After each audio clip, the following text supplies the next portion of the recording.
di pembelajaran kemarin selama 2 bulan yang diikuti, saya menyelesaikan 1 modul. Di sini saya mendapatkan tugas untuk mengucapkan kepada ibu semua dari modul 1.4, yaitu tentang budaya positif. Tujuan kita pada pagi hari ini, kita dapat meningkatkan pengetahuan dan pemahaman kita tentang budaya positif yang nantinya akan kita terapkan atau kita implementasikan di sekolah kita di 7 Wirasari. Sebelumnya saya mengucapkan terima kasih banyak sebelumnya semoga materi saya hari ini bermanfaat. Di sini di budaya positif ada beberapa materi yang akan saya sampaikan. Di sini nanti tujuan kita semuanya untuk murid. Di mana di dalam modul 1 kemarin saya belajar tentang filosofi pendidikan dari Ki Hajar Dewantara. Nanti semua kita sudah mengenal siapa beliau. Dari filosofi Ki Hajar Dewantara, tujuan belajar kita itu adalah memerdekakan murid, di mana kita di sini harus menuntun, bukan menuntut siswa. Jadi kita bagaimana caranya kita untuk mengajak siswa belajar merdeka sesuai dengan bakat dan minat mereka. Jadi bukan kita menuntut apa yang harus kita inginkan.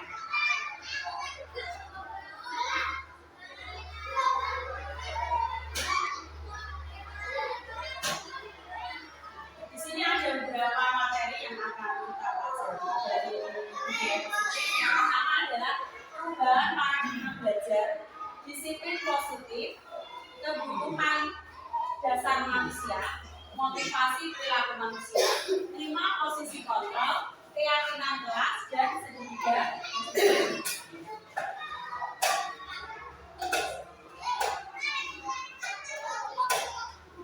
Kira-kira dari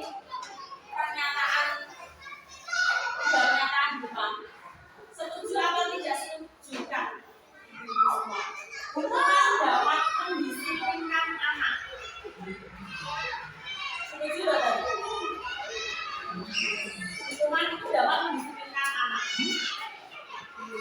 Mungkin kita ada perbedaan pendapat, setuju dan tidak.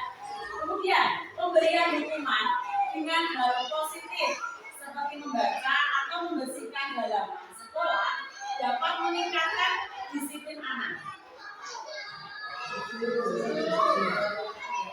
Yang ketiga, memberi penghargaan dapat meningkatkan motivasi belajar anak.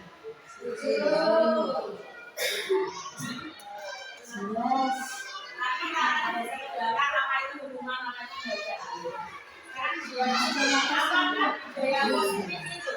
Budaya positif adalah nilai-nilai dan kebiasaan di sekolah yang berpihak pada peserta didik agar mereka dapat berkembang menjadi pribadi yang kritis, menerima dan bertanggung jawab. Ini adalah yang tadi saya sampaikan dari Ki Hajar Dewantara.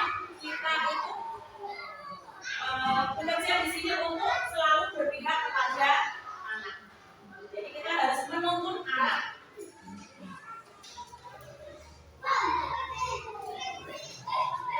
Dari materi yang pertama tadi perubahan dari paradigma atau ilusi kontrol.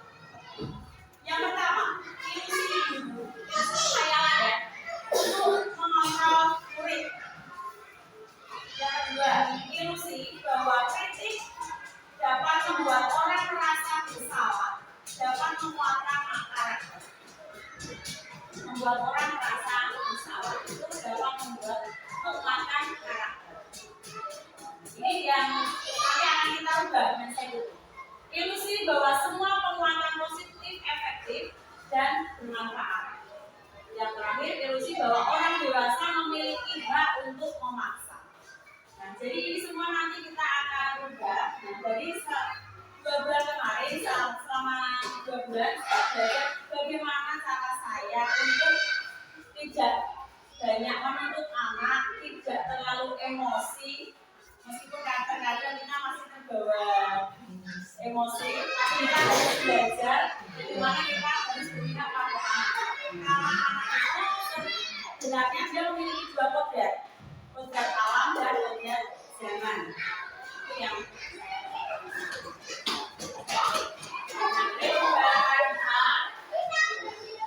siapa yang sesungguhnya memiliki kontrol. Yang pertama adalah stimulus respon.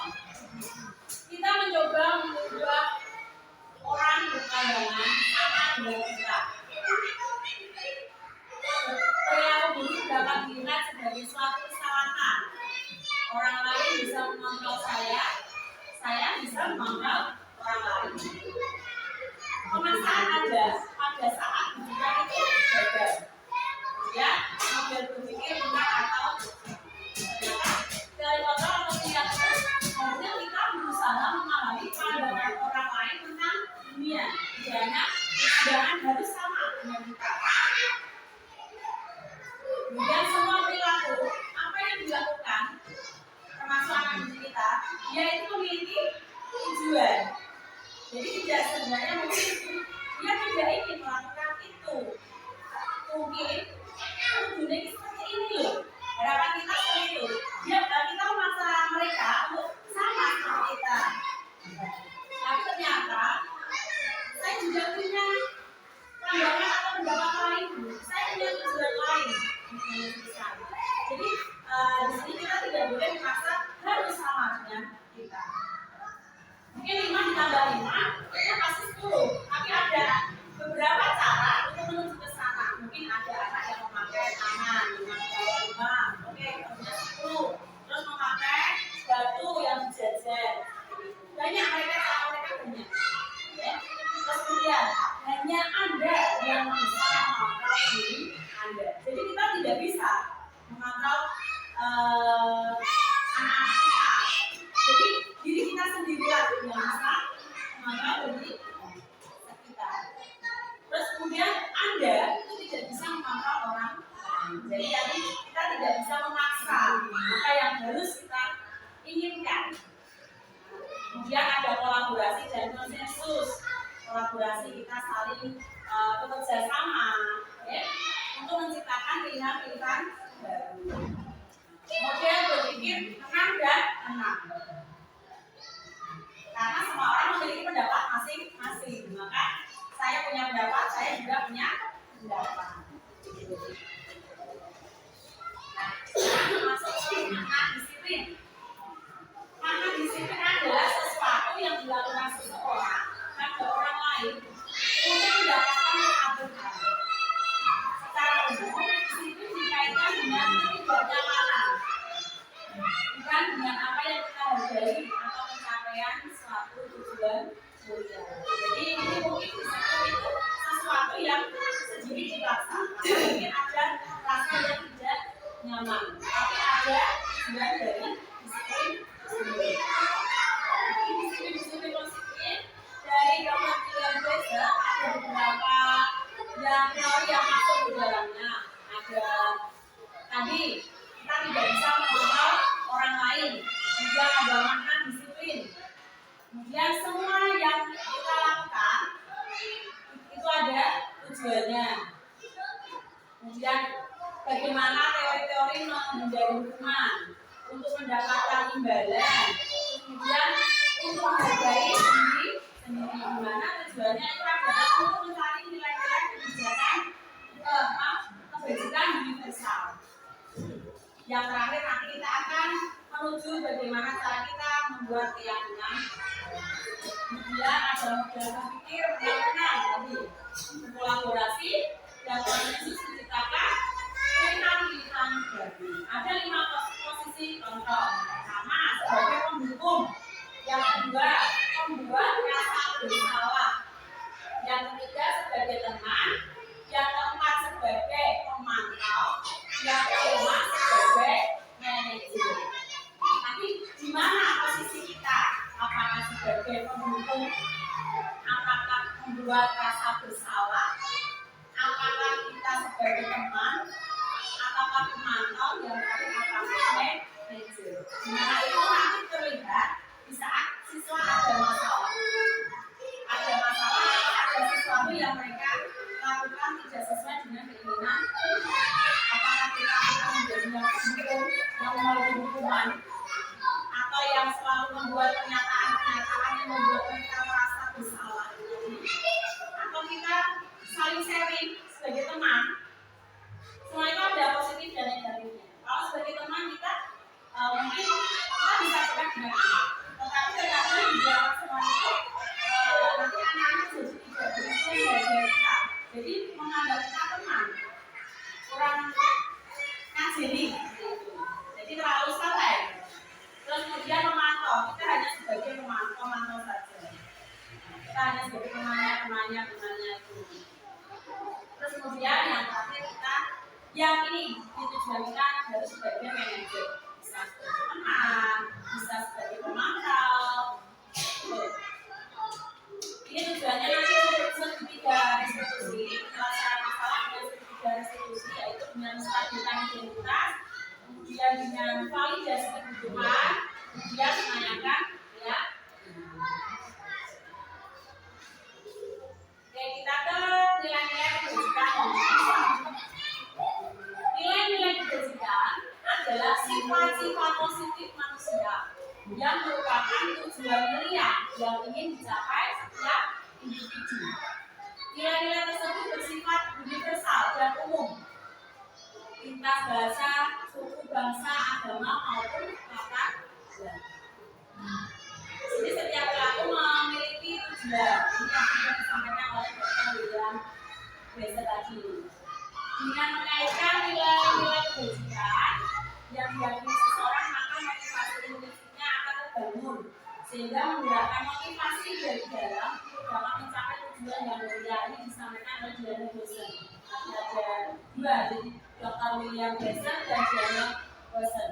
Kemudian nilai-nilai kebajikan itu yang ada di profil pelajar Pancasila, dimensinya ada beriman dan bertakwa pada Tuhan Yang Maha Esa, beramah mulia, mandiri, bernegara etis, berkebinekaan global, bergotong royong, kreatif. Ada 6 dimensi profil pelajar Pancasila. Selanjutnya kita teori motivasi perilaku. Di sini ada motivasi eksternal maupun internal. Yang pertama, untuk menghindari ketidaknyamanan atau menghindari hukuman. Nah, ini masuk dari motivasi eksternal karena ada sesuatu yang kita takutkan, saya tidak mau dihukum.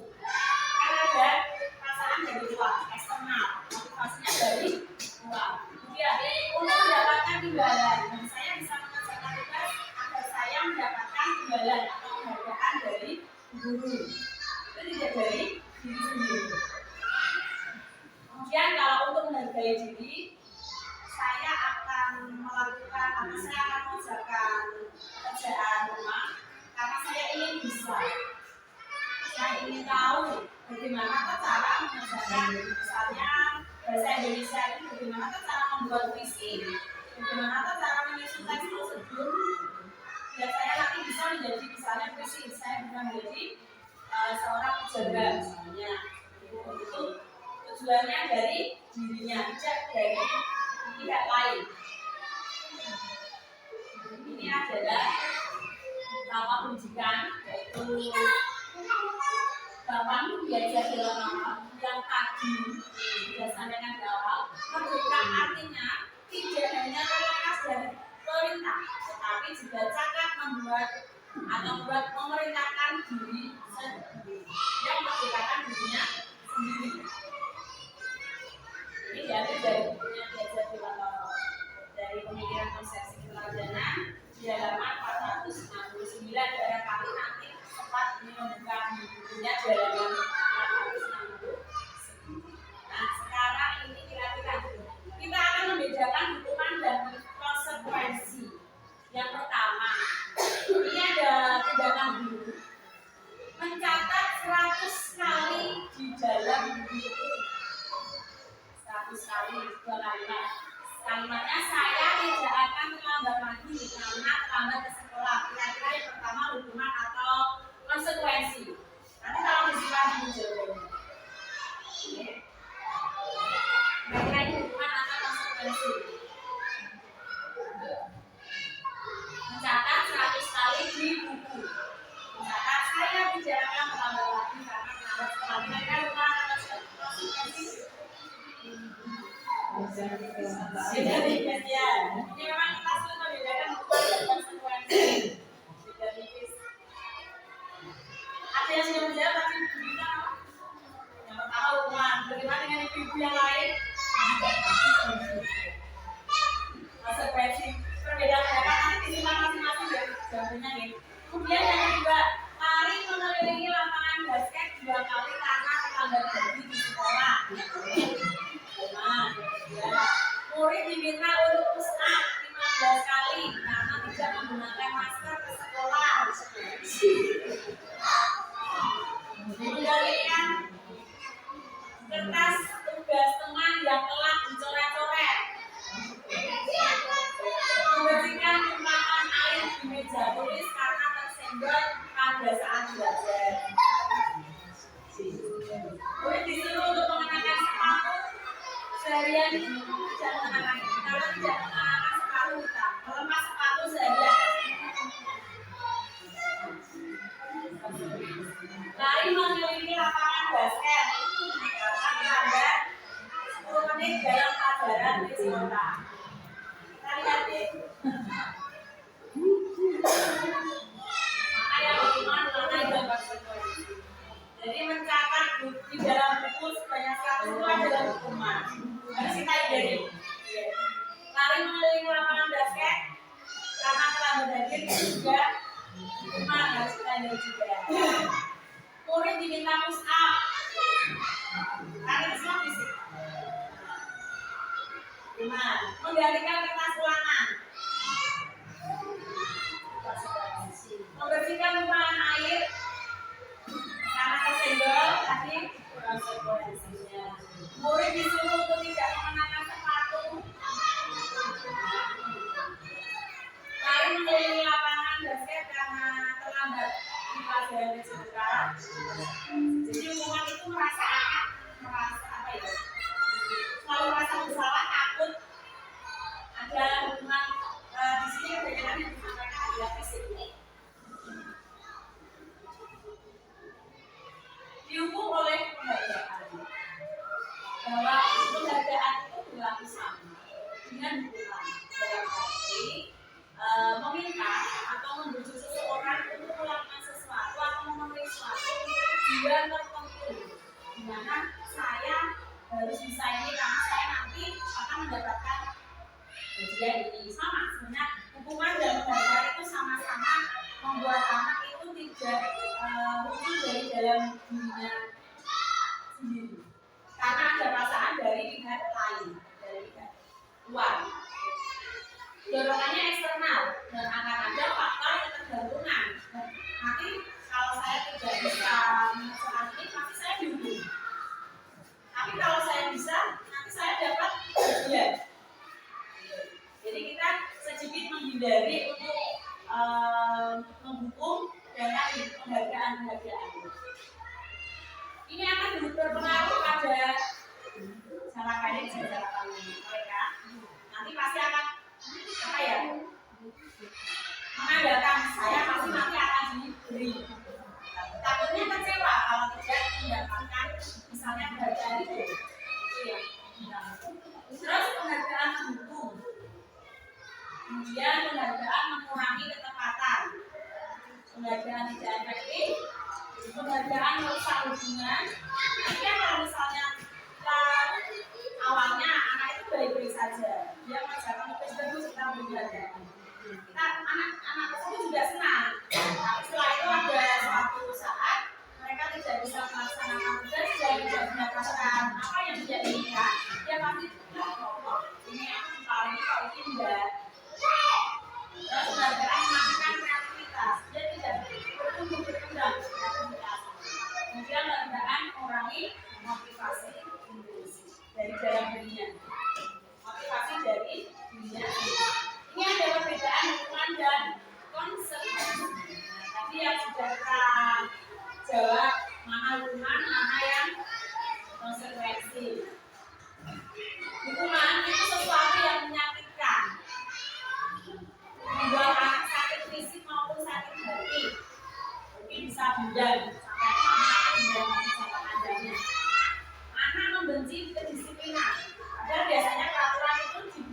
belajar, seperti itu. Kemudian ada paksaan. Dia mendorong anak menyakiti dirinya sendiri, konsep diri yang buruk. Anak belajar untuk menyembunyikan kesalahannya atau bisa berbohong.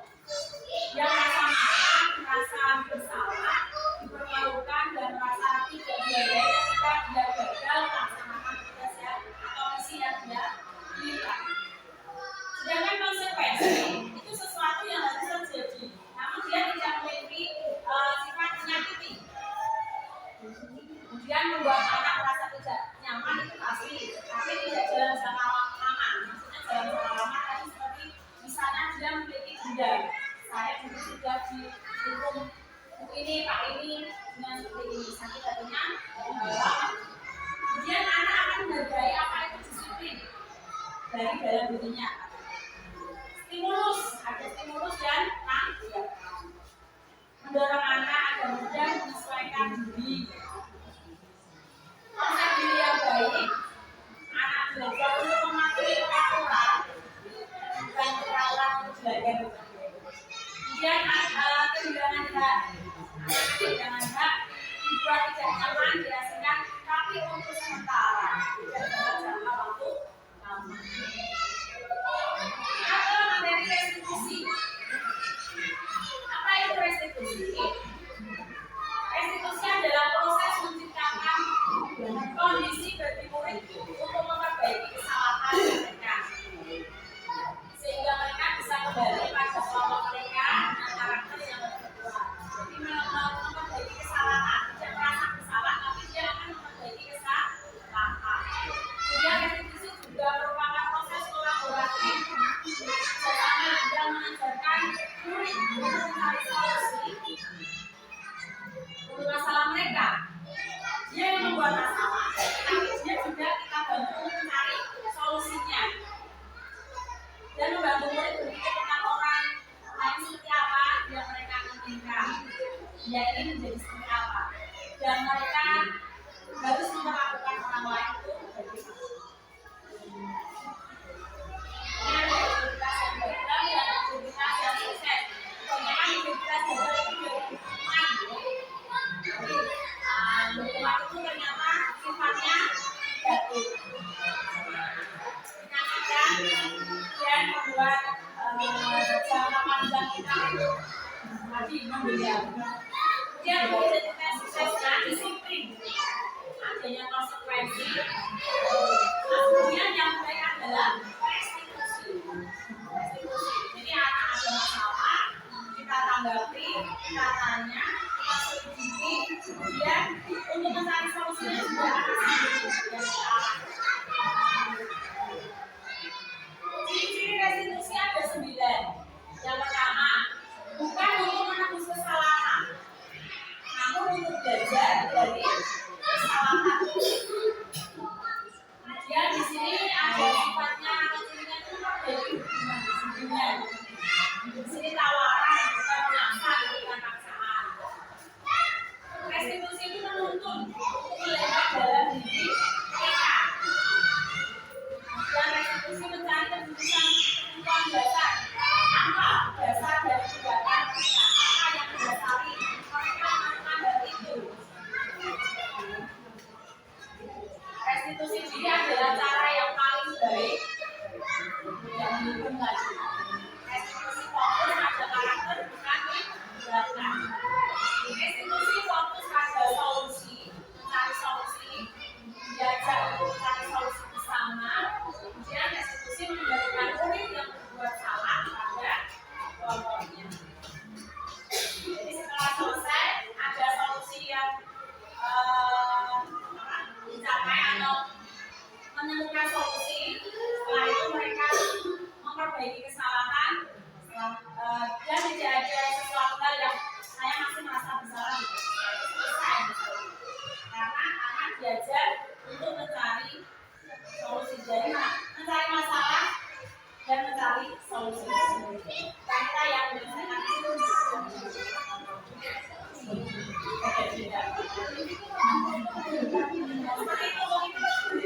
menyelesaikan masalah tanpa masalah. Kira-kira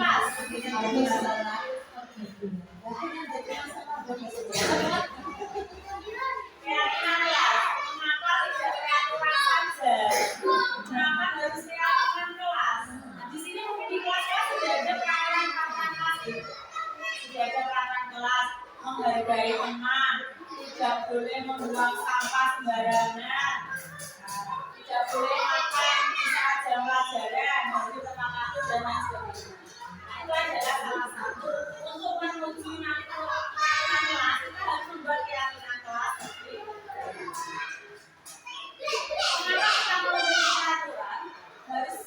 Harus menggunakan helm bila mengendarai roda 2. Itu apa sih? Tujuannya apa? Mendisiplinkan anak disiplin ada, tapi kalau kita ada karena keselamatan kita jadi menghindari yang kita inginkan. Terus kenapa sih kita melakukan peraturan 3M? Waktu kemarin ada COVID-19, menggunakan masker, mencuci tangan, menjaga jarak. Ada keselamatan juga yang lebih baik kesehatan kita. Ya, mengapa kita memilih peraturan harus datang tepat waktu? Disiplin lagi ya. Untuk mendukung motivasi intrinsik baru atau keyakinan menggerakkan seseorang dengan serangkaian peraturan. Di sini dengan membuat keyakinan kelas ini bisa dilakukan setiap hari, bisa berubah. Misalnya dari Senin, keyakinan kelasnya tidak boleh membuang sampah. Mungkin kan itu masih ada ya, banyak membuang sampah di sembarang tempat. Terus itu aja tepat waktu, mungkin banyak yang kalau jam 6 atau mungkin menghargai teman, masih banyak yang mengejek temannya. Mungkin dari pertama itu sudah mulai karena dia sudah punya keyakinan kelas itu yang sudah bersama-sama dari dulu, dia mulai mematuhinya.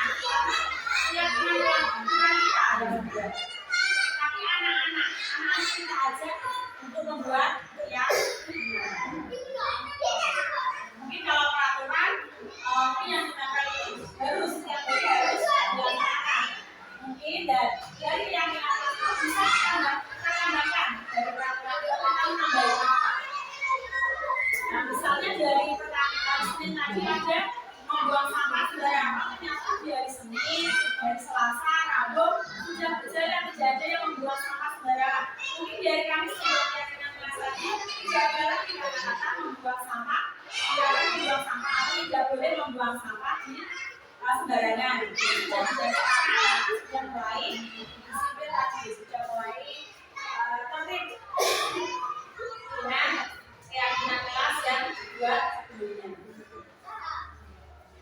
Bagaimana pembentukan keyakinan kelas? Ini yang abstrak, ambil dari peraturan. Kalimatnya tidak usah terlalu panjang, sedikit namun bermakna bagi anak-anak yang ingat. Terus kemudian ini pernyataannya umum. Terus mungkin keyakinan kelas 1 dengan kelas 5 akan berbeda karena melihat kondisi kelas. Mungkin anak kelas 1 mereka kan cara berpikirnya masih kalau anak-anak, jadi belum bisa kita ajak terlalu jauh. Kemudian diterapkan ini dibentuk dalam atau bentuk yang positif. Ini semua warga kelas saat itu yang sudah membuat keyakinan harus mematuhi, dan semua yang terlibat di sana tidak boleh tidak melaksanakan karena mereka sendiri yang sudah membuat keyakinan kelas. Pasti di dalam keyakinan kelas itu ada konsekuensi ya, ada di belakangnya. Bagaimana jika nanti tidak melaksanakan peraturan tersebut, ada konsekuensinya. Tapi jangan hukuman. Misalnya tadi mengumpulkan, tidak sengaja mengumpulkan, jangan disuruh ngepel satu sekolahan, banyak bersikap atau satu melakukan dan kelas. Ini merupakan keyakinan kelas yang berterima kasih, seperti tadi contohnya memakai bendera gitu.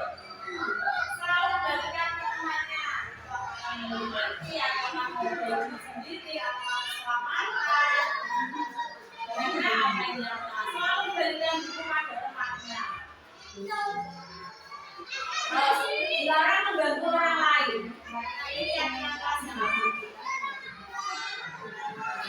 Kalian bisa menghargai orang lain. Hadir di sekolah dengan belum belajar dimulai. Kelasnya mungkin menghargai diri sendiri mungkin ya. Dilarang melakukan kekerasan. Dilarang menggunakan narkoba.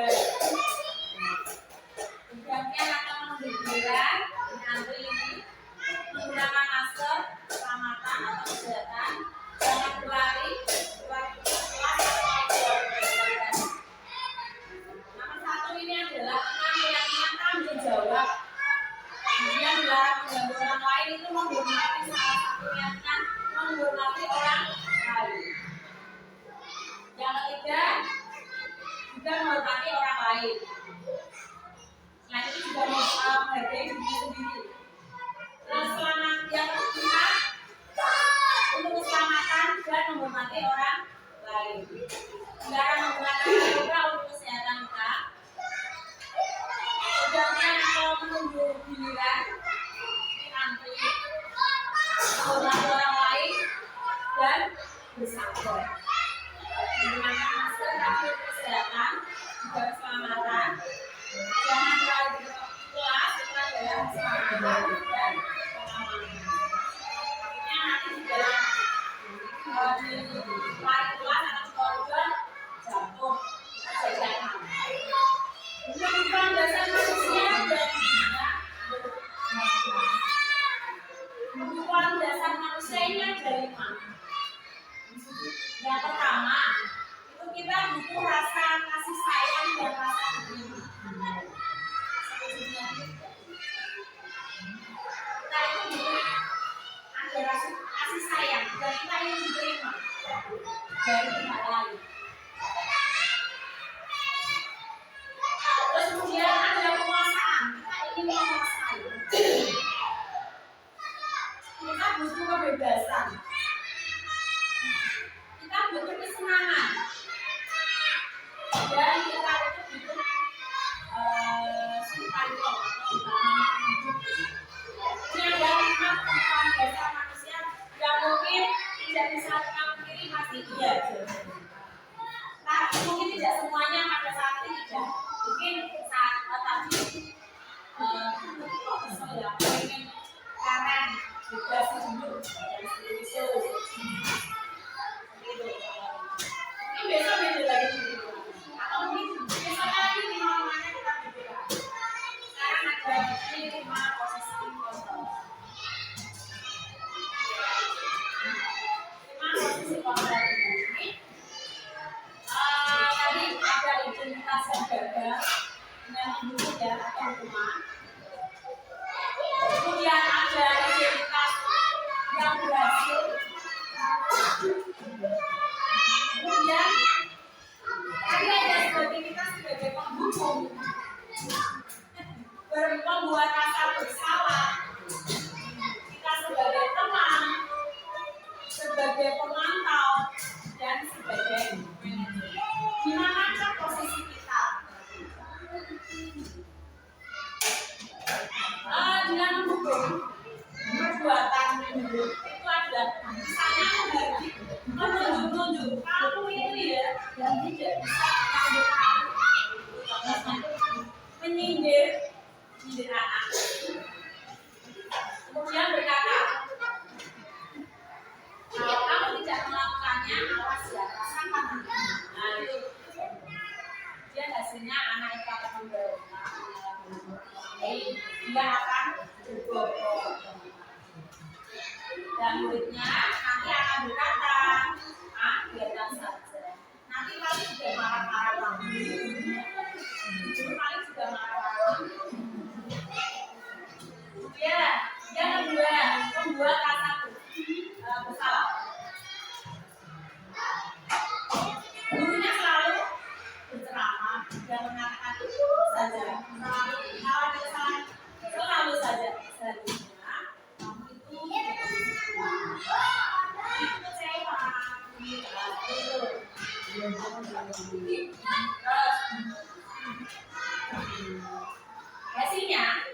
dia juga akan dia akan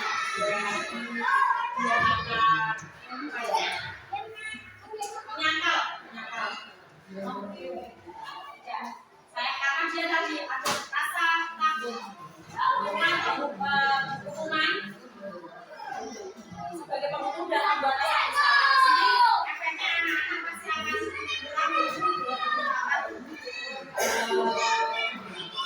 melakukannya lagi dan pasti dia akan berbuat pasti anaknya nanti bilangnya maaf guru saya berjanji maaf dia pun selalu maaf tapi tidak tahu nanti bilang terus bilang kemudian ukuran sebagai teman kita mendengarkan terus dulu di apa di sela-sela pembicaraan mereka yaitu disampaikan ayolah lakukan itu apa kamu tidak kasihan kalau kamu tidak merasa kasihan itu nanti bisa lakukan untuk sekolah loh misalnya seperti itu jangan diulang lagi ya dan biasanya nanti di belakang kalau mereka tidak apa itu kalau kita sudah tenang kadang kita tidak begitu belajar kalau biasa kemudian untuk memantau itu kita hitung dan mengukur dari berapa kesalahan yang sudah dibuat terus mengingatkan apa sih tadi peraturannya apa sih dan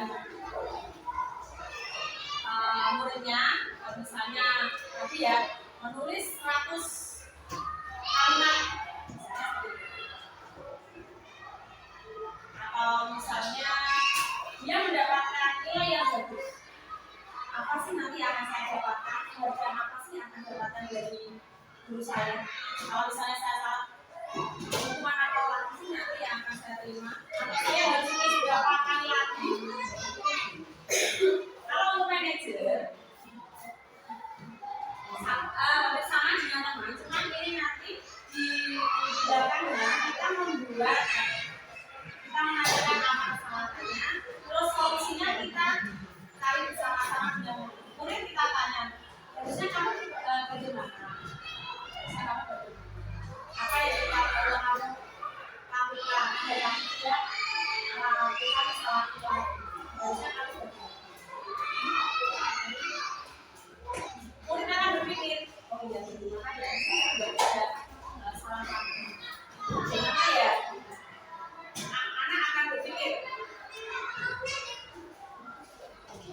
ini pernyataan saya kecewa sekali dengan kamu nah ini adalah contoh dari membuat orang merasa bersalah terus kemudian kamu itu tidak pernah benar kamu selalu saja selalu kamu yang melakukannya itu adalah membuat pembunuh kemudian ayolah lakukan demi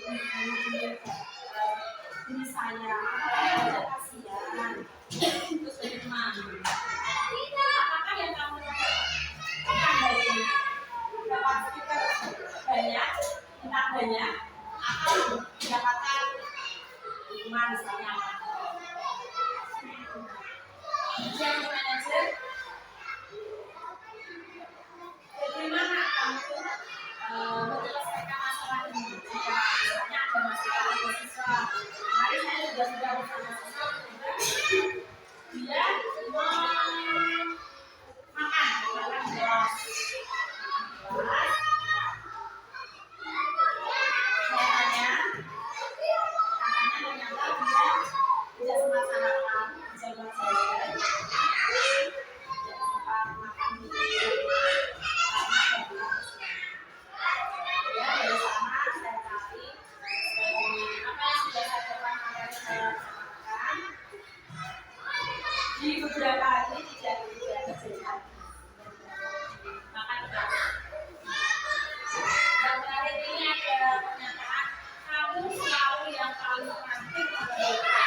adalah suatu proses belajar yang dijalankan oleh guru atau orang tua sebagai orang tua agar dapat menghasilkan murid yang mandiri serta bertanggung jawab.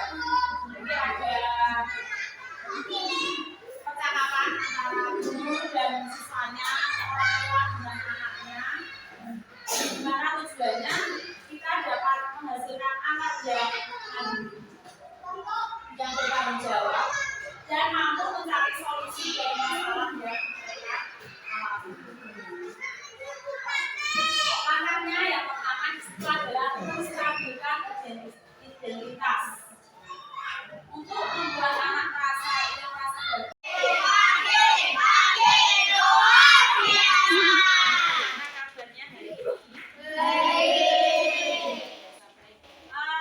sebelum kita mulai pelajaran yang pertama, apa jadwalnya hari ini? Kita masuk matematika, kita akan membuat keyakinan kelas terlebih dahulu.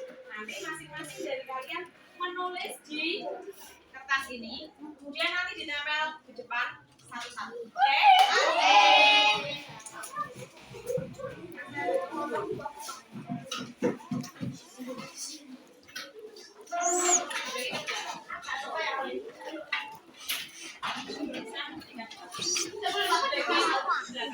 Nanti kan ada lagi yang akan ditempel di depan ya.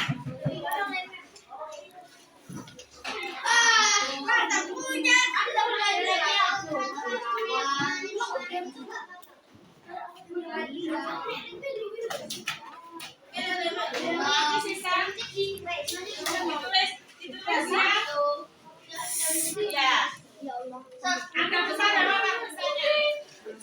Silakan ditulis dulu. Boleh diberi nama. Sedikitnya diberi nama. Kamu ingin kelas ini hari ini bagaimana? Ya, silakan ditulis. Boleh diberi.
Satu keyakinan kelas berapa?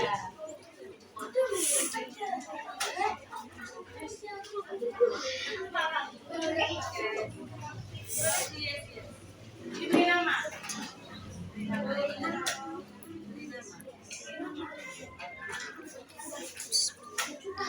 Keyakinan kelas ini nanti harus dipatuhi selama satu hari ini. Besok kita akan ganti peraturan atau keyakinan kelas yang lain, ya.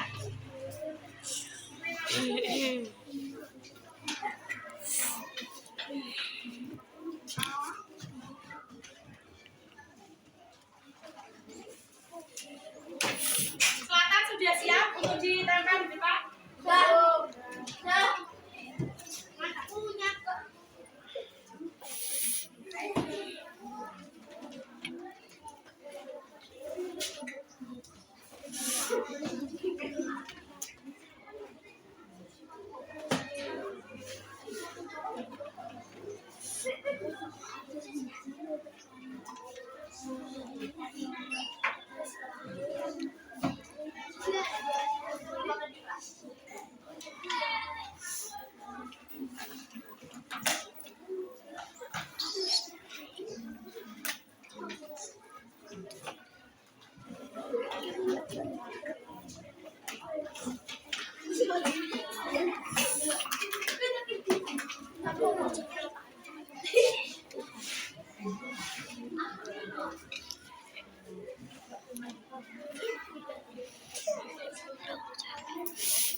kertasnya.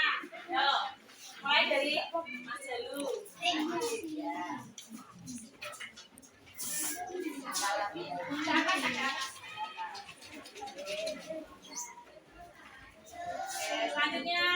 Belum,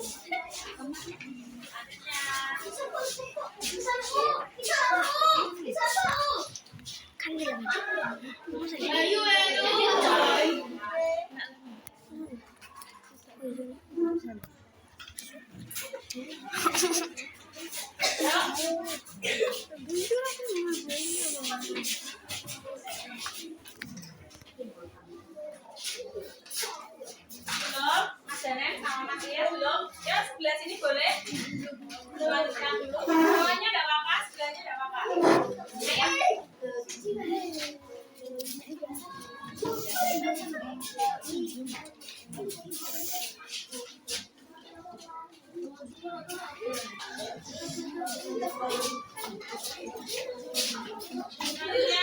yang sudah menempel boleh langsung ditempel ke depan.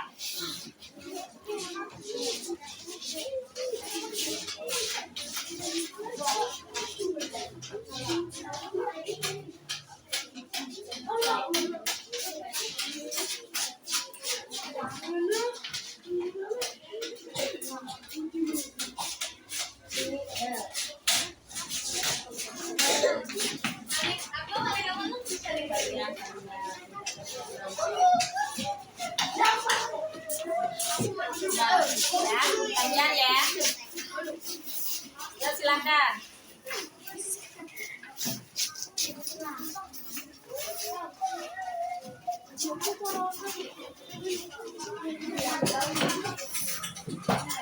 Baik, silakan yang belum, silakan ditambah di depan.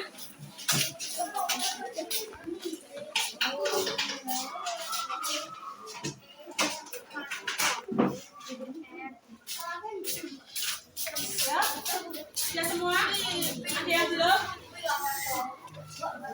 Ayo Mas Habib, Mas Yudan ya.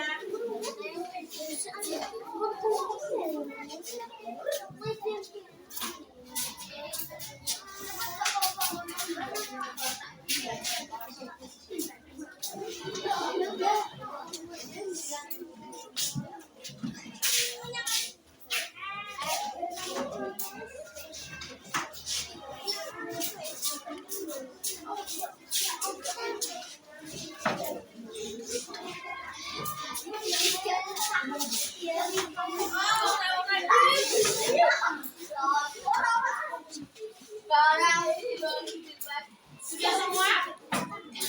Ada yang belum? Ya, segera ya.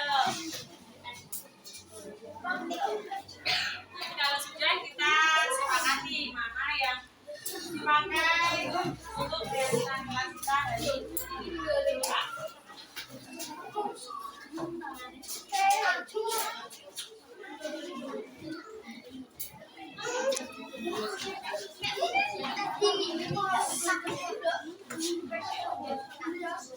Ada yang jatuh.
Abim, milik Mas Abim. Yang milik keyakinan kelas tidak boleh nakal. Bagaimana? Setuju. Oke, kita tulis dulu ya, boleh ya.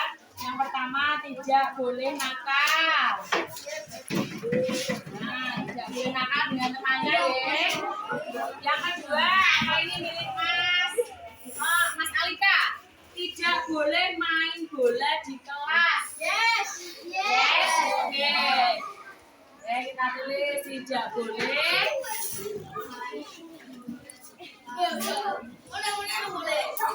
main bola di kelas. Baik. Selanjutnya, milik Mas Gale tidak boleh main HP saat di kelas. Sepakat tidak? Ya. Tidak main HP saat pelajaran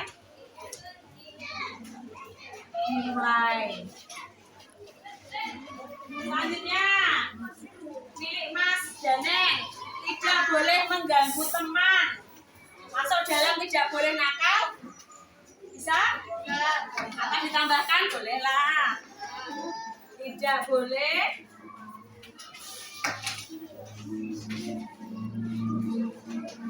mengganggu teman. Apa mengejek ya biasanya. Kemudian ini Mas Bedan tidak boleh makan. Maksudnya tidak boleh makan di mana ini Mas? Di kelas saat pelajaran. Oh iya. Tidak boleh makan saat pelajaran berlangsung. Ya. Selanjutnya, adik tidak boleh saling bercaci maki, tidak boleh bertengkar ini ya maksudnya ya. Boleh. Sepakat tidak? Tidak boleh bertengkar dengan teman.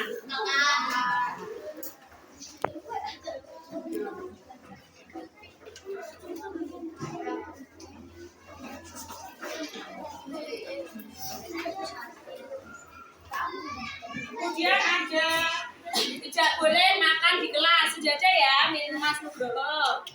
Tidak boleh main bola saat jam pelajaran, punya Mas Ria. Sudah ada. Kemudian tidak boleh main bola di kelas, milik Mbak Hamida. Sama, sudah. Kemudian ini Mbak Eli tidak boleh membuang sampah sembarangan. Ya, menjaga kebersihan ini ya, berarti ya. Menjaga kebersihan kelas.